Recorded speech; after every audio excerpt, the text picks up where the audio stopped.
له شمال ننګرهار او لغمان ولایتونو څخه وروسته د خوست په سپیره ولسوالۍ کې د دې ولسوالۍ اوسیدونکو د افغان امنیتي او دفاعي ځواکونو په ملاتړ پاڅون وکړ. دوی په یو غږ له خپل نظام او امنیتي ځواکونو څخه ملاتړ وکړ او پریکړه وکړه چې د زدران قوم به هیڅ چاته اجازه ورنکړي چې د دوی په ولسوالۍ کلي او عامه شتمنیو برید وکړي. پاڅون کوونکو په خپلو خبرو کې وویل د خپلې خاورې او عزت د ساتنې لپاره یې وسلې راپورته کړي دي او د خپلو امنیتي او دفاعي ځواکونو تر شا ولاړ دي.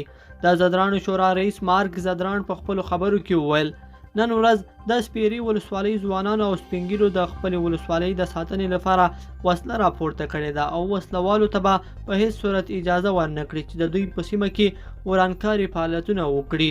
دې مراسمو کې د خوست والي تورن جنرال محمد کټوازی، د ملي امنیت رئیس ډګروال عبدالصمد مندوزي، د ولایت مرستیال عبدالنصیر حقمل او نورو مشرانو او ځوانانو ګډون کړی و. خوست والي د سپیرې ولسوالۍ د ځوانانو وطني مینه وستایله او ویل چې د خوست د امن کور دی او لکه څنګه چې خوست ولسونه د تاریخ په اوږدو کې خپله خاوره ساتلې ده همداسې به یې ساتي. خوست والي وویل چې امنیتي دفاعي او کشفي ارګانونه له بل هر وخت پیاوړي شوي، مورال یې لوړ او د خپلو خلکو د ساتنې لپاره به هیڅ ډول قرباني بې دریغه نه کړي.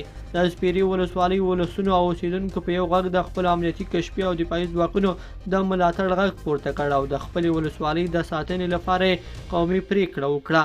لیدونکو په دې هیله چې دا مطلب به مو تر پایه لیدلی وي. که مو دغه ویډیو خوښه شوې ویډیو لایک کړئ او چینل سبسکرایب کړئ. تر بیا ښه وخت.